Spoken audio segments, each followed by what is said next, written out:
Monday. Yan, start tayo ng project. Yan ay yung mga parapernalyas.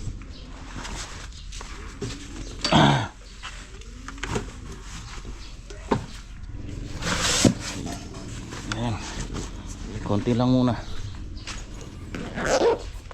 Andun na yung tropa, si James at saka yung kapatid niya. Okay, tara, dito na kami. Ayan yung tropa.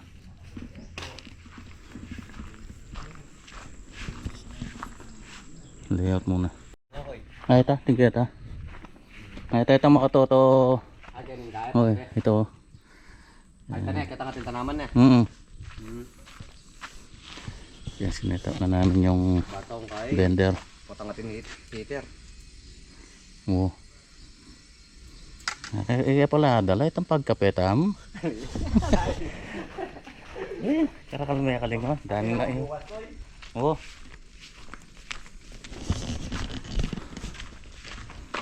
I-clear muna namin. Kalimutan ko yung pantabas.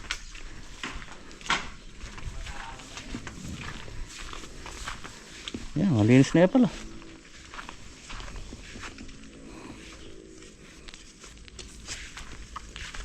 Bali tuliran tala rin poste ganyan eh. Ganyan, popokay. Oo. Na? Munang bakal. Ilan pa?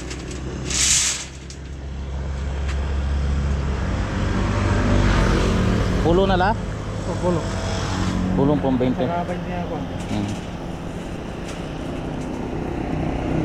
Konti-konti lang muna.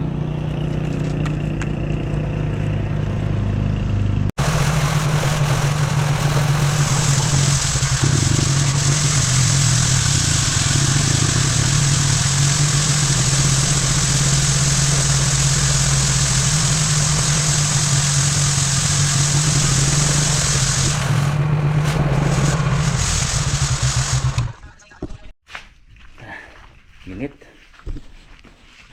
Okay na yung ating footing. Check din namin yung ano niya, yung skwala niya kung tumama. Tumama naman. Para kumuha lang na kami ng reference diyan tsaka dito eh. Tapos tingnan na namin kung skwalado. Skwalado naman pala. Kailangan double check pa rin natin eh. So, bali ito yung mga footing natin yan, 60 by 60.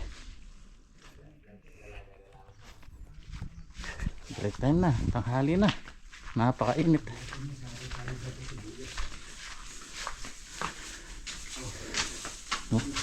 Ulam niya po rin eh, troso.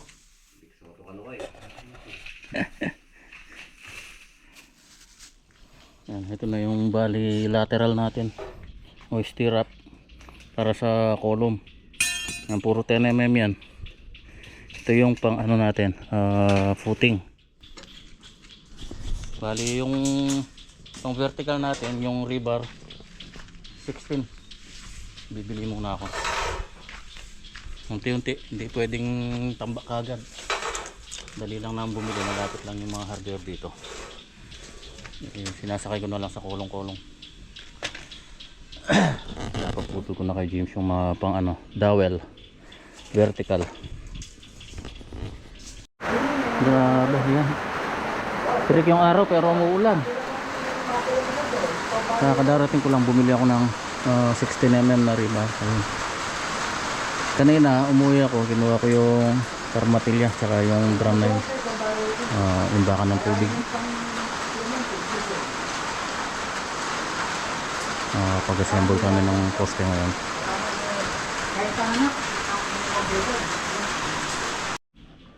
Nandito na yung mga CHB na in order ko. Yun. Yung discard na lang. Assemble na namin yung mga column natin. Ayan, kinakasa nila tatarinig sa kaning James. Tibay. Tibay na siguro naman kanyan na. Muna mong kuya. Huwag ka na tamang dito kasi iba tibay eh. Hanggang kare mo dito sino. Dapat standard.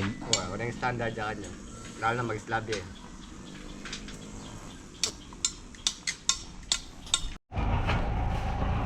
Yan yung mga CHB. Yan, tutok na tutok. Bakante ito eh. Hindi ko nalaman kaagad na bakante pala to. Yung buhangin at saka graba sana. Dito ko na rin pinadam. Hindi naman masyadong malayo eh. May karamatilya naman. So mga matibay din. Kaya so mga ano, bingkong yung iba. Pilipit. Yan, 500 pieces to. Ay, so sobra siguro ito. Baka sasapat lang siguro ito. Kasi dito sa harap open naman yan. Okay. Pauwi na. Pack up. Going home. Niligpit namin yung mga gamit baka mawala. Tinago muna namin. Pinabantay namin sa patay.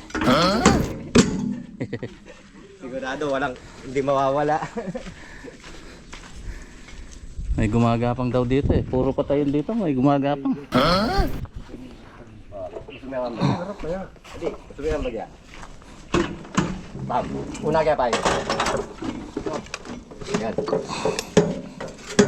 Saka na kanabo. Ganyan.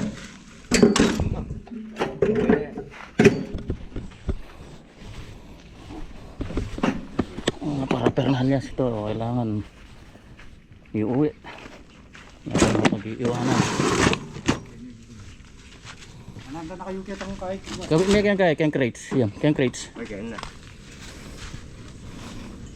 Nana ako kita tingin. Wawa. Nanang gamit ka yan. Yung jar, lakuan tayo kaya ito. Saan lakwan ko eh? Yung jar, lakuan tayo kaya ito. Pag tayo kaya itong drum. Oh, danum. Ay, tanang kain eh. Kulay blue na. Yan. Diyan pa kagaya mo bukas po. Nakapagpahinga.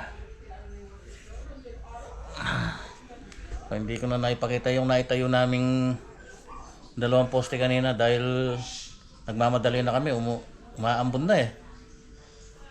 So bukas ko na lang siguro ipapakita. Siguro mga after lunch na ako makaka-visit doon sa site kasi may lalakarin kami bukas ng umaga. So yung mga tropa sila na lang munang magdadala dito sa kolong-kolong.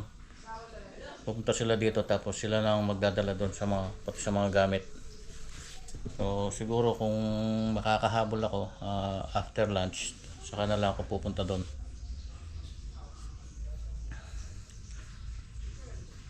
So yun, nagpapakuha pa pala ako ng isang labor. Kasi akala ko yung kapatid ni James, akala ko labor yan, masundin pala. So puro skilled pala kami kanina doon. So papahanap na lang ako ng isang labor para may katuwang sila. Ayan.